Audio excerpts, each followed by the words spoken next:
He is risen.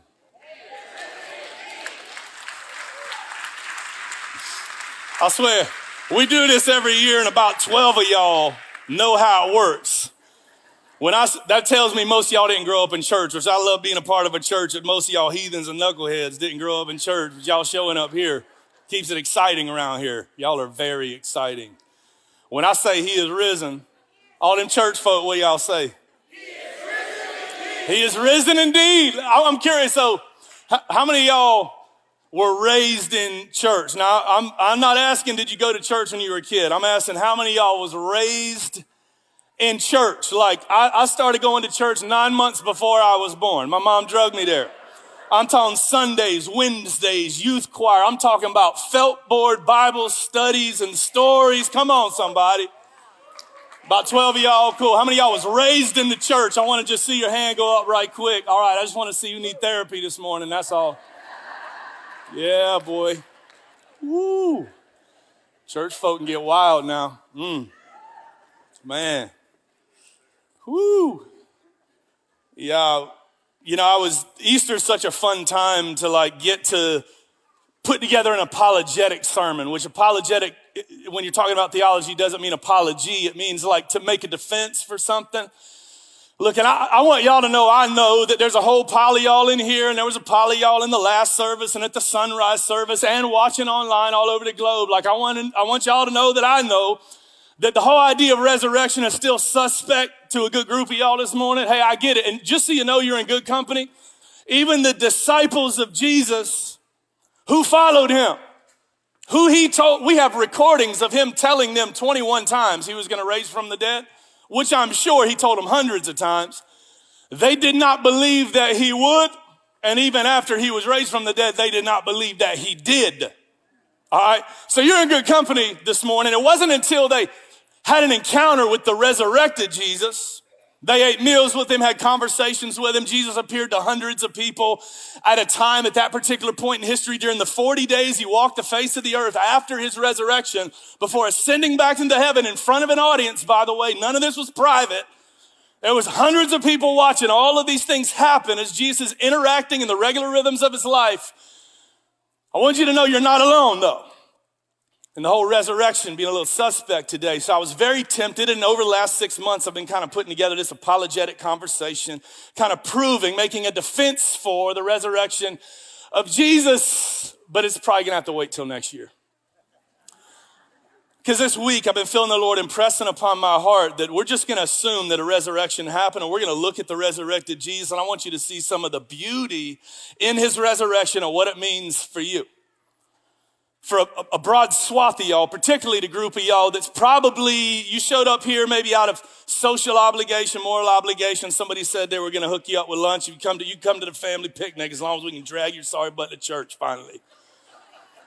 Here you are. Maybe some of y'all grew up, church hurts, the worst hurt, your feelings been hurt. Listen, you ain't mad at the church, you're mad at people. All right, you know what I'm saying? People are just terrible. Look at yourself in the mirror, you know what I'm saying? People are hard to deal with. The more people you stuff in the same place, the more problems you're gonna have. But our family's just like your family, messed up. And our family's just like your family, hopefully not giving up on one another. We need each other. There's a beautiful moment after Jesus is resurrected from the grave. He's appeared to many people at this point. I'm in John chapter 21. He's appeared to his disciples specifically a couple of times. And in this third time that he appears to them, I want to spend a moment looking at this with you. John chapter 21, just the first handful of verses. Check it out. John chapter 21, it says, after Jesus revealed himself again to the disciples by the Sea of Tiberias, and he revealed himself in this way. Simon Peter was there, Thomas was there, Nathanael was there, the sons of Zebedee were there, two of the other disciples were there, and Simon Peter says to those guys, his other 6 disciple buddies that followed Jesus, Simon Peter looks at them and says, I'm going fishing. And they said to him, well, we're going too. They went out and they got into the boat that night and they caught about as much as y'all usually catch, especially you jokers that take me on fishing trips. Will you stop inviting me unless you're gonna hire a guide, all right? They caught nothing. just as the day was breaking. So it's fog on the water. It's still dark, but the sun's starting to just creep up behind the horizon. Just as the day is breaking, Jesus is standing on the shore. Yet the disciples didn't know that it was Jesus. It was too hard to see at that point in the morning. Jesus says to them, shouts out into the Sea of Tiberias, children, do you have any fish? And they answered him, no. And he said to them, well, cast the net on the other side of the boat. There you'll find some, which they had been doing all night long. It'll work this time. So they cast it, and now they were not able to haul it in because of the quantity of the fish. Does this story sound familiar to anybody? This is what happened the first time they met Jesus. And here it is after the resurrection of Jesus. This whole thing replays out again. How many of y'all need Jesus to repeat stuff to you a handful of times? The disciple who Jesus loved said to Peter, who's the disciple who Jesus loved, by the way?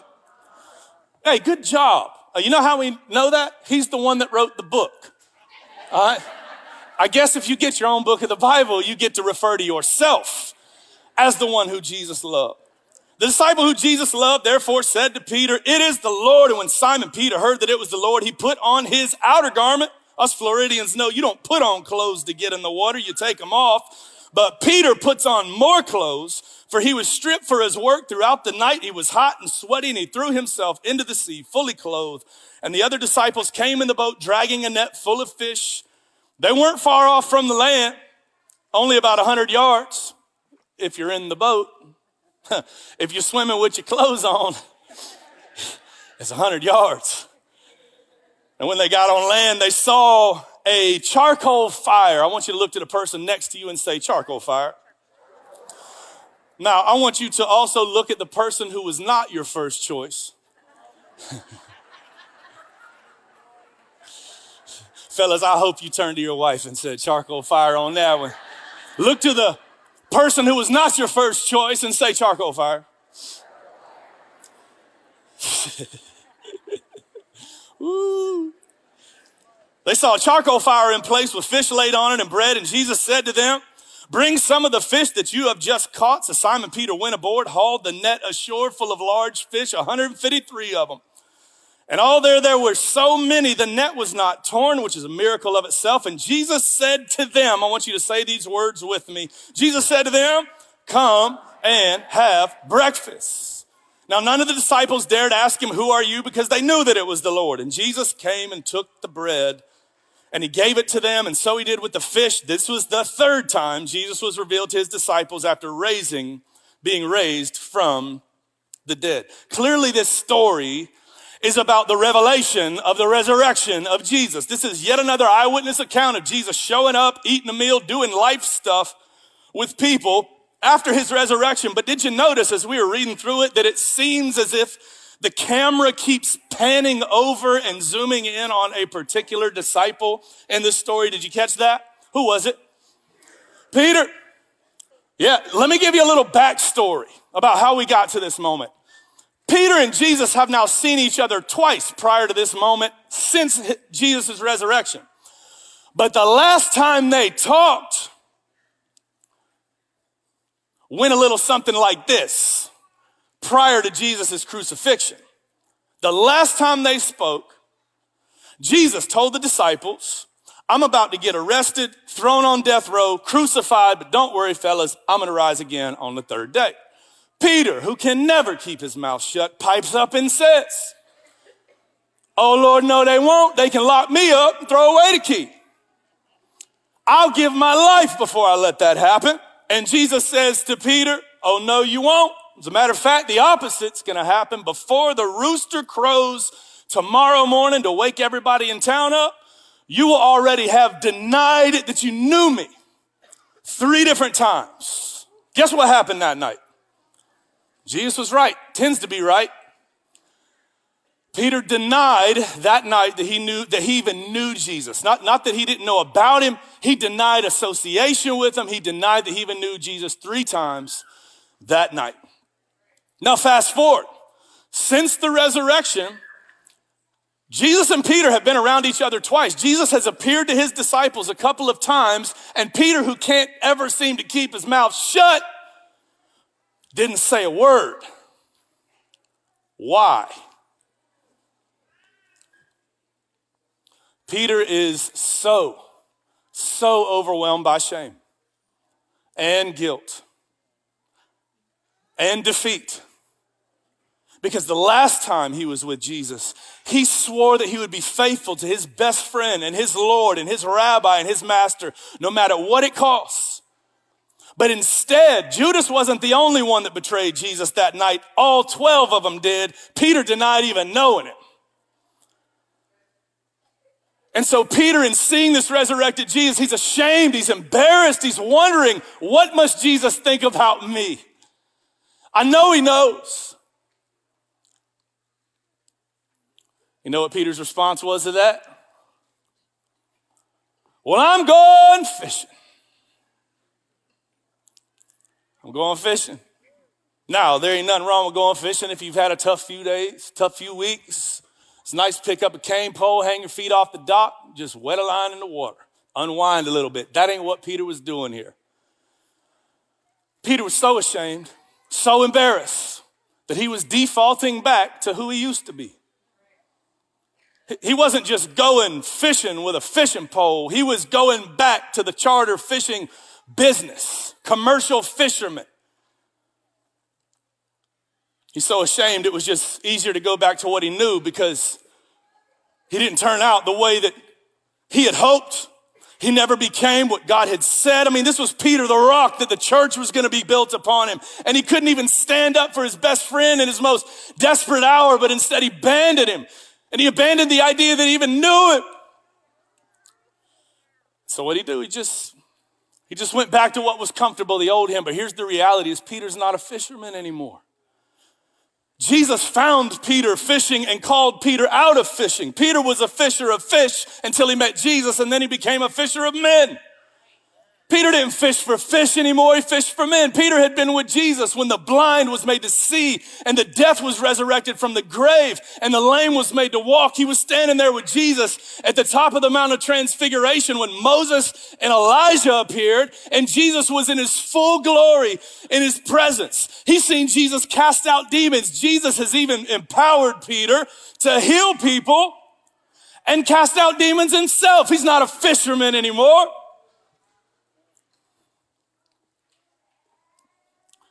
But after he had failed like that, after he had betrayed Jesus like that, after he had defaulted like that, he made the assumption that there was no more room for him at the table. So I'm going fishing. I'd rather face fishing than face Jesus for what I've done. I wonder if any of y'all this morning have been out fishing.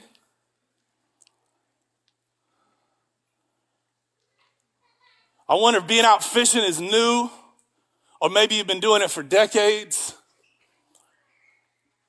Maybe it was a moment in your life where you fell into some deep, dark sin or habit patterns. Maybe it was a moment in your life where someone hurt you so bad that you blamed Jesus for it and you ran the other direction.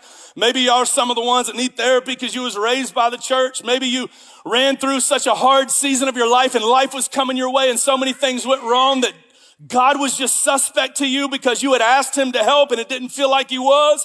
And so it was just easier to just go on and go back fishing. You weren't becoming who you had hoped to be. You certainly wouldn't becoming who God had said you would be, so it was easier to just go back to who you used to be. And here you are this morning, who you used to be, because you've been out fishing. You want to know how God feels about you this morning? You know what he wants to say to you about your fishing habit, about defaulting to that old lifestyle, about stepping out on him or falling into sin or betraying him or whatever happened. You want to know how he feels about you? Look no further than this story. Verse 7, Jesus on the shoreline, while they were yet fishing. Jesus on the shoreline yells out, "Children! Children, do you have any fish?" Hey, How's your escape mechanism working for you? How's your shame serving you? Is that guilt getting you along? Do you have any fish?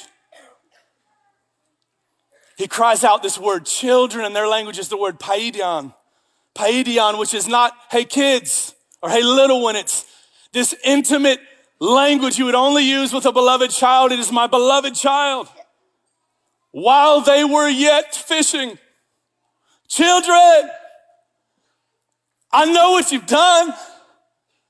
I see your secret sins. I've lifted the lid on the things you want to hide and the shame that shrouds your body and makes your decisions for you. I see it all full well. But children, paidion, my beloved, I just wanted to know that you're still mine. You're still mine. Peter is so stunned by the response of Jesus to his shame. He is literally in the deep waters of shame. It's the literal and physical example of his abandoning who God had called him to be. And he hears Jesus call him paidion, my beloved child. Peter is so shook by that. He had taken his jacket off because it gets hot when you're fishing overnight and certainly not catching anything, flinging the net from side to side. And us Florida folk, you don't get in the water by putting more clothes on, but Peter was so staggered by what was happening, he puts on his jacket and jumps in the water to swim to shore. If you look closely in the text, it appears as if the boat and Peter arrive at shore about the same time. You know, say like, Peter, chill, buddy. But here Peter is, climbing up out of the water, gasping for air, exhausted with his return, standing before Jesus, literally dripping wet. Quick question. Why is Peter wet? He wasn't taking a leisurely swim.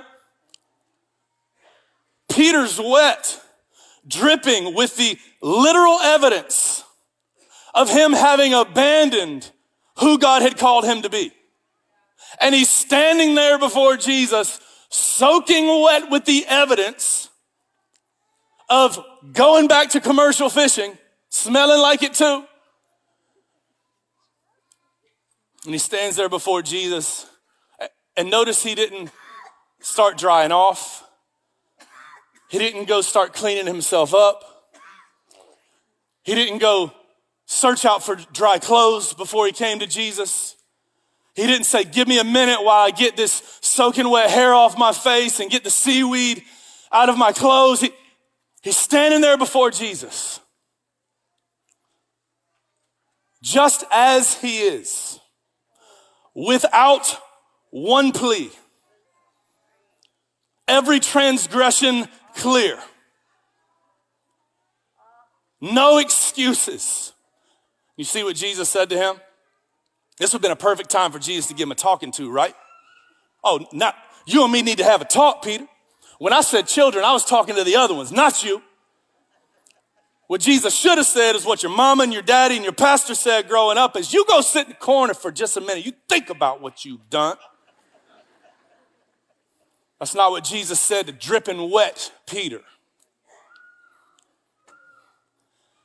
See what he said? Verse 12, I want you to see it with me. He said to all the disciples, Peter standing right in front of him, come and have breakfast with me. Come and eat. Come and dine. Come and be with me.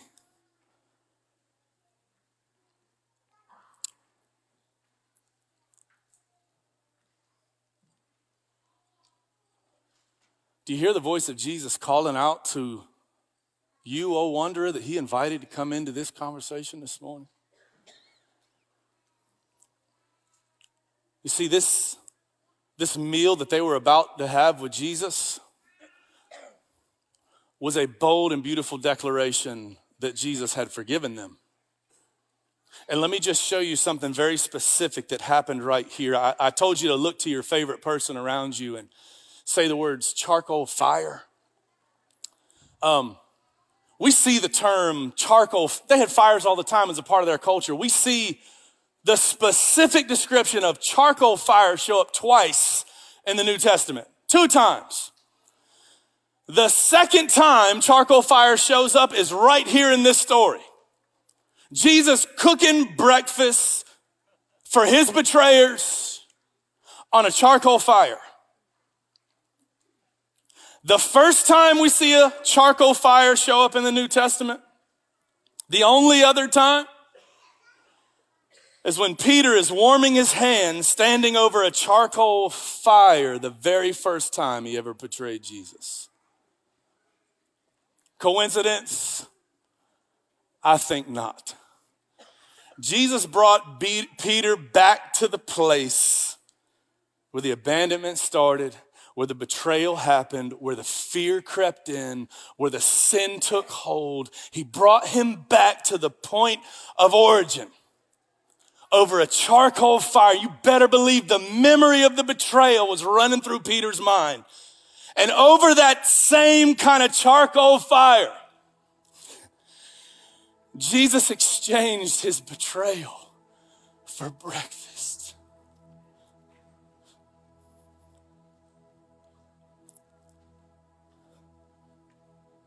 He exchanged his abandonment for acceptance.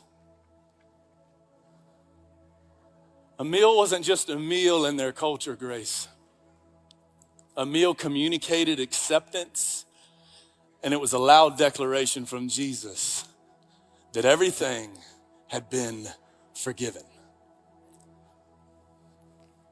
You out fishing? You've been wandering? Find yourself in the deep sea of your own shame, defaulting back to whoever it is that you used to be? In the very place that you have sought to escape Jesus is the very place that he is running into you this morning. As he stands on the shoreline shouting out to you, children, I already know. I know you fully, and I still love you deeply. Would you come and have breakfast with me? Maybe you're a wanderer, and Jesus has spoken to your heart this morning, inviting you home. He has appointed this day since before you ever took your first breath. He is so in love with you. He wants you to feel the depths of that love by turning to him. Maybe you're not the wanderer, but maybe you just wandered up. Look, I know, like, the whole idea of relationship with God through Jesus Christ and his death and resurrection, for some folks this morning, like, you ain't even really thought about it. It all sounds like some spiritual fairy tale to you. But you just happened to walk up this morning on Jesus serving breakfast to his betrayers. And all of a sudden you realize that the love of God in a way you never have before. You feel something very real happening inside of you right now. Let me tell you, let me interpret for you. That is the Spirit of God drawing you and calling you by name. And this isn't the first time he's done it, even though this may be the first time you felt it. He's been calling you by name all the days of your life because he longs to be in relationship with you. Will you turn to him? I'm not asking for more people attending our church. I'm asking for more people to yield their lives to Jesus Christ as Lord and join us in the kingdom of heaven and the family of God. I want your relationship with God to transform you. I didn't get up here to have this conversation with you because I get extra credit in heaven for doing it. God is so in love with you that he gave himself as a sacrifice to pay for the penalty of all of our sin, past, present, and future, so that whoever, whatever your rap sheet is, whatever your history looks like, whatever pain and shame you may carry, so that whoever would believe in him would not perish but have everlasting life. Be with him once and for all, forever. Could it be, Grace, that the love of God is so deep and so high and so wide and so vast and so stunning and so scandalous that God would long to be in a relationship with you? Could it be that the beauty of Easter isn't just about Jesus resurrecting from the dead, but that it's also about Jesus resurrecting you from all the death that plagued you, and ultimately, the ultimate death? Hear his voice this morning. Turn to him. Yield your life.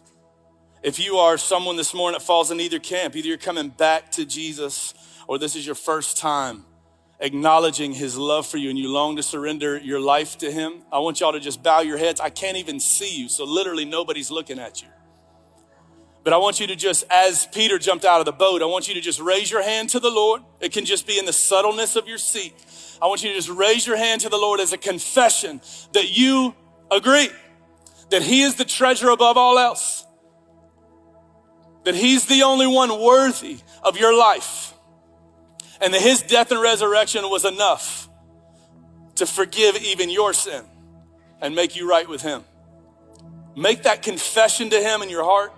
Make that confession by just a raising of a hand towards the Lord.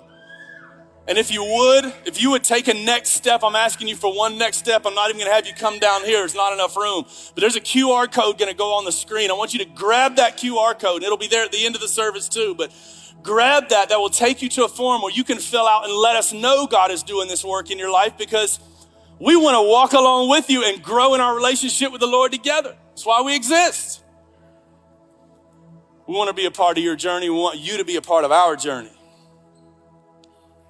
Let me pray for you, and let's turn our hearts and affections towards the Lord as we join the angels of heaven singing about his holiness and his worthiness. Lord, you are the only one who is good enough and more than enough for us. So Lord, would you speak? Would you change and transform us? Would you set us free from the bondage that entangles us, that the world has placed on us? And would you give us the revelation of your glory, that we would never be the same again, that we would bow our lives before you in every way. In Jesus' name we pray, amen.